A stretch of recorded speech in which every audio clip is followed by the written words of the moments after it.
Hello everyone. आज हम पढ़ेंगे SAR of H1 antagonist. Last part में हमने इंट्रोडक्शन पढ़ा था हिस्टामीन का, और हमने ये पढ़ा था एंटी हिस्टामिनिक एजेंट्स क्या होते हैं। उसकी क्लासिफिकेशन में फर्स्ट पार्ट आता है H1 एंटागोनिस्ट का, और आज हम उसका SAR पढ़ेंगे। SAR का मतलब आप सबको पता होगा, बट फिर भी एक बार मैं बता देती हूँ। SAR stands for structure activity relationship. मतलब अगर हम स्ट्रक्चर में कुछ चेंजेस कर रहे हैं तो उससे उसकी एक्टिविटी में क्या चेंज आएगा, उसके रिलेशन को हम कहते हैं SAR और स्ट्रक्चर एक्टिविटी रिलेशनशिप, राइट। सो अभी H1 एंटागोनिस्ट के SAR के लिए हमने पहले एक बेसिक स्ट्रक्चर लिया है। इस बेसिक स्ट्रक्चर में 4 पार्ट्स हैं। पहला पार्ट है 2 एराइल ग्रुप्स या फिर aromatic ring. So the basic structure of H1 antagonist consists of 4 groups, 2 aromatic rings और aryl group.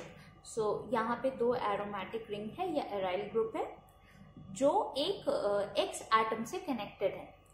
तो second part is nature of X। अभी जो X का नेचर है सेकेंड पार्ट में, ये भी बहुत हद तक इन्फ्लुएंस करेगा इसको इसके SAR को, स्ट्रक्चर एक्टिविटी रिलेशनशिप को। The third part is alkyl chain.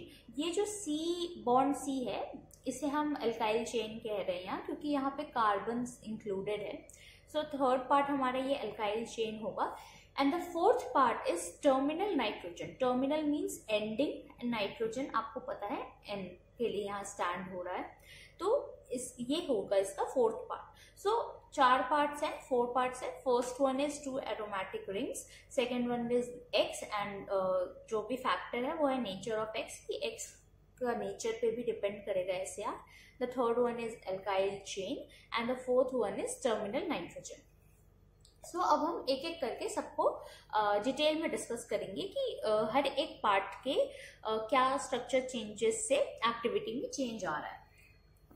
सो अगर सबसे पहले हम एराइल ग्रुप पे आए, तो एराइल ग्रुप में क्या होता है, यहाँ पे हमारे पास 4 पॉइंट्स हैं। The first point is the 2 aryl groups are essential for activity. Means ये जो स्ट्रक्चर है, इसमें ये जो 2 ग्रुप्स है, ये 2 ग्रुप्स होने ही चाहिए और दोनों एराइल ही ग्रुप्स होने चाहिए, because aryl groups are essential for activity. The second point is AR1। अब ये भी 1 हो सकता है, ये भी 1 हो सकता है, ये आप पे है, 1 2 आप नंबरिंग कर दो। सो यहाँ पे ये कहना है कि AR1 मीन्स जो भी एक है इनमें से, वो इट मे बी फिनाइल और हेट्रो एराइल ग्रुप। वो फिनाइल हो सकता है, फिनाइल आपको पता है C6H6 होता है। हेट्रो एराइल मतलब फिनाइल के संग कोई और एटम उसमें इंक्लूडेड भी हो सकता है। सो AR1 या तो फिनाइल हो सकता है या तो हेट्रो एराइल हो सकता है। एग्जाम्पल डाइफेनिहाइड्रामिन। तो डाइफेनिहाइड्रामिन में AR1 एक फिनाइल और हेट्रो एराइल का एग्जाम्पल हमने यहाँ दिया है। सेकेंड पॉइंट ये है जो AR2 है, मतलब दोनों में से जो सेकेंड वाला है, एक को तो आपने फिनाइल हेट्रो एराइल ले लिया, जो सेकेंड वाला है वो एराइल मिथाइल ग्रुप हो सकता है या हेट्रो एराइल ग्रुप हो सकता है। सेम तरीके से हेट्रो एराइल मैंने बताया ही, और एराइल मिथाइल मतलब एराइल ग्रुप में यानी फिनाइल ग्रुप में अगर एक मिथाइल यानी CH3 प्रेजेंट है तो हम उसे एराइल मिथाइल बोल देंगे। अब आ जाते हैं फोर्थ पॉइंट पे। फोर्थ पॉइंट ये है कि अगर क्लोरीन, ब्रोमीन या OCH3 ग्रुप्स जैसे ग्रुप्स हैं तो वो एराइल रिंग पे, तो वो उसकी एक्टिविटी बढ़ा देंगे। मतलब पूरे कंपाउंड की जो एक्टिविटी है वो इंक्रीज हो जाएगी इफ क्लोरीन, ब्रोमीन या OCH3 ऐसे ग्रुप्स प्रेजेंट हो। कहाँ पे? पैरा पोजीशन पे एराइल रिंग के, मतलब यहाँ जो एराइल रिंग होगी उसके पैरा पोजीशन पे।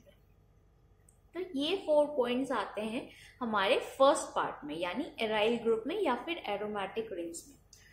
सेकेंडली अगर हम सेकेंड पॉइंट में चलते हैं तो वो है nature of X।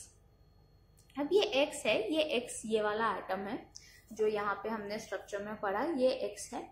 So nature of X पे भी कुछ पॉइंट्स हैं जो डिपेंड करेंगे, जैसे कि X में भी ऑक्सीजन, नाइट्रोजन और carbon and is essential for activity. मतलब ये जो X है इसकी प्लेस में नाइट्रोजन भी हो सकता है, ऑक्सीजन भी हो सकता है या फिर कार्बन भी हो सकता है, बट ये एसेंशियल है एक्टिविटी के लिए। अगर X नाइट्रोजन डेरिवेटिव है, यानी X या तो नाइट्रोजन है या तो नाइट्रोजन का कोई डेरिवेटिव है, तो उसे हम इथिलीन डायअमीन डेरिवेटिव कहेंगे। अगर X ऑक्सीजन है या ऑक्सीजन डेरिवेटिव है तो हम उसे एल्काइल ईथर डेरिवेटिव कहेंगे। और if X is carbon then we'll call it as mono amino propyl derivative. ठीक है, तो ये 3 नेम्स है डिपेंडिंग ऑन कि कौन सा एटम X की प्लेस पे प्रेजेंट है। द नेक्स्ट पॉइंट इज ये जो X ग्रुप्स है ये spacers, this is spacers, SPACERS, spacers या फिर फार्माकोफोर की तरह एक्ट कर रहे हैं, राइट। अब थर्ड पार्ट है हमारा एल्काइल चेन। ये थर्ड वाला एल्काइल चेन। तो अब हम इस पे देखते हैं कि इसके चेंजेस से, मतलब इसके स्ट्रक्चरल चेंजेस से क्या क्या एक्टिविटी में चेंजेस आ सकते हैं।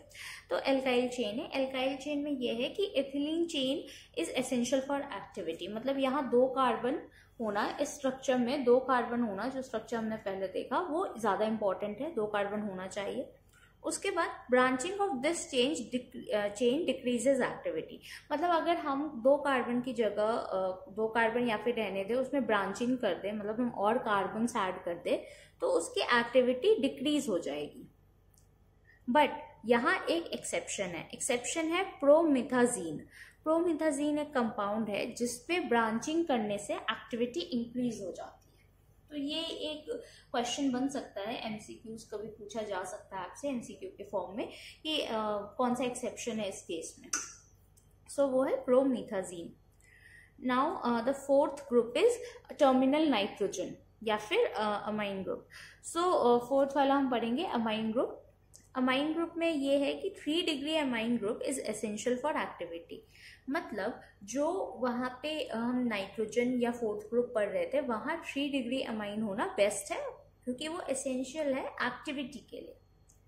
सेकेंड पॉइंट है generally dimethyl amine is found. मतलब जनरली हमें डाईमिथाइल अमीन मिलता है।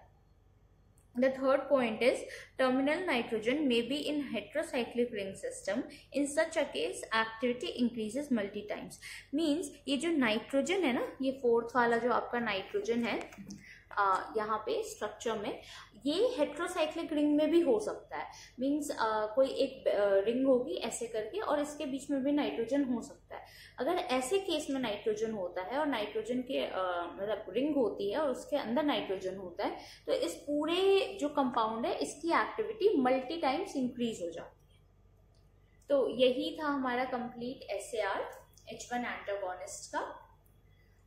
फिर हम नेक्स्ट पार्ट में इसके आगे कवर करेंगे।